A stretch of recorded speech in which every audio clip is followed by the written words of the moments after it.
કચ્છી ગુજરાતી સરિતામાના ચેનલમાં આપણું હાર્દિક સ્વાગત છે। આજે મેં આ 40 કિલો ડુંગળી લીધી છે। મથરાની ડુંગળી, કચ્છના અંજાર તાલુકાની પ્રખ્યાત મથરાની ડુંગળી ખાવામાં બહુ મીઠી હોય છે। એક મણ 40 કિલો એટલે કચ્છના મણ, અને સૌરાષ્ટ્રમાં 20 કિલો મણ થાય છે, બરાબર। સૌરાષ્ટ્રના 2 મણ, આપણા કચ્છના 1 મણ 40 કિલો લીધી છે। એને આપણે 1 વર્ષ માટે કેવી રીતે સ્ટોર કરીએ તેની હું તમને રીત જણાવીશ। ઓમ ડુંગળી અત્યારે લેવા જઈએ તો 25 અને 30 રૂપિયા કિલો હોય છે। મને આ 15 રૂપિયા કિલો મળી છે। 40 કિલોના 600 રૂપિયા લીધા છે। તો આપણે અત્યારે મળતી હોય સસ્તી લઈ અને 12 માસ આપણે ખાઈ ન શકીએ।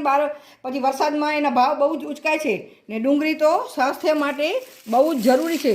તો પહેલાં આપણે આ કટ્ટાને ખોલી લેશું। એમાંથી આપણે આ બધું જે ખરાબ ડુંગળી હશે, એના પાંદડા ખરાબ હશે, એ આપણે કાઢી લઈએ। આવી રીતે પહેલાં બધી ડુંગળી આપણે ઠલવી લઈએ બાચકામાંથી, બરાબર।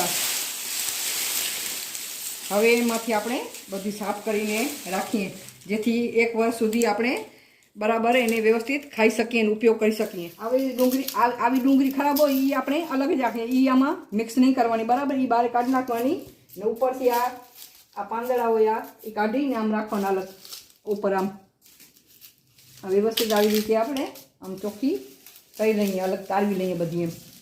આ બધી સાફ કરી લીધી છે।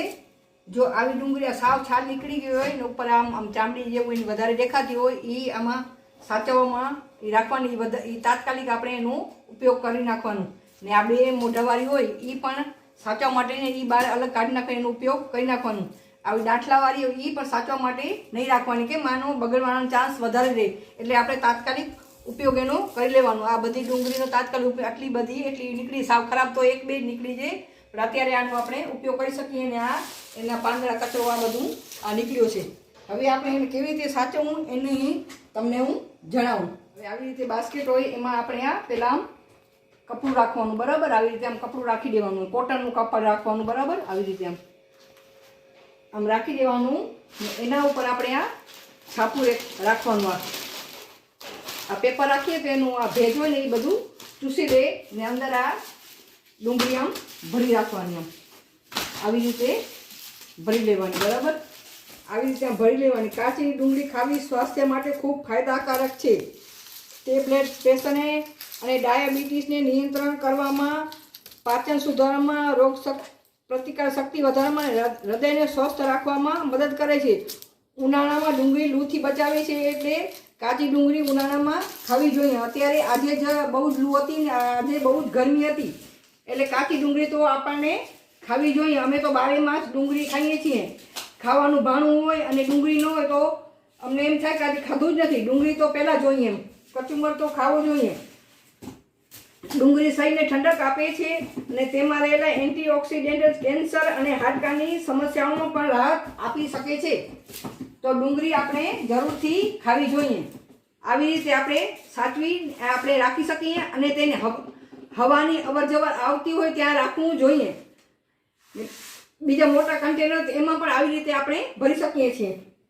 આવી રીતે આ ડુંગળીના બાચકા આવે છે એમાં પણ આપણે ભરી અને એમાં આવી રીતે આપણે રાખી શકીએ છીએ। આમાં આવી રીતે ભરી નાખવાના, રાખી અને આવી રીતે ઉપર આમ બાંધી અને ઉપર આપણે ટીંગાળવાનો હોય તો એના ઉપર આમ ટીંગાળીને આવી રીતે આમ લટકાવીને પણ રાખી શકીએ। જો તમારી પાસે આ બાચકા ન હોય, તમારી પાસે ઓઢણી હોય તો ઓઢણીમાં થોડા કાણા કરી નાખવાને એમાં લટકાવીને પણ રાખી શકો છો, જેથી હવાની અવરજવર રહે। આમાં હવાની અવરજવર જરૂર રહેવી જોઈએ, હવા ન મળે તો ડુંગળી બગડી જાય। આવી રીતે આપણે ડુંગળી સાચવવી જોઈએ અને 12 માસ એનો આપણે ઉપયોગ કરી શકીએ। અને બીજી રીત, જો આપણે છોકરાઓને પહેલાં હિંચકા બાંધતા હતા, ઘોડિયા હોય, એટલે એમાં આપણે કેવી રીતે આમ ડુંગળી રાખી દેવાની, કોટનના કપડું હોય, ઓઢણી હોય ને સામે બારીઓ આવતી હોય તો બારીમાં આપણે બાંધીને એમને એમ લટકાવીને એમ પણ આપણે રાખી શકીએ ને એમ પણ આપણે ડુંગળી સાચવી શકીએ છીએ। આવી રીતે આપણે આમ કપડામાં કોટનનું કપડું હોય એમાં આવી રીતે આપણે રાખી અને હિંચકાની જેમ આવી રીતે આપણે બાંધી અને આમ સામે બારી હોય ગમે તે જગ્યા હોય તો બાંધીને આપણે આમ ખુલ્લી રાખી શકીએ છીએ, તો હવાની અવરજવર રહે। અને એક વાતનું ધ્યાન રાખો, ડુંગળી અને બટેકા ક્યારેય ભેગા રાખવાના નહીં। ડુંગળી અને બટેકા ભેગા રાખીએ તો ડુંગળી બગડે અને બટેકા પણ બગડે। ડુંગળી અને લસણ ભેગા રાખી શકીએ છીએ, પણ ડુંગળી અને બટેકા ક્યારેય ભેગા રાખવાના નહીં।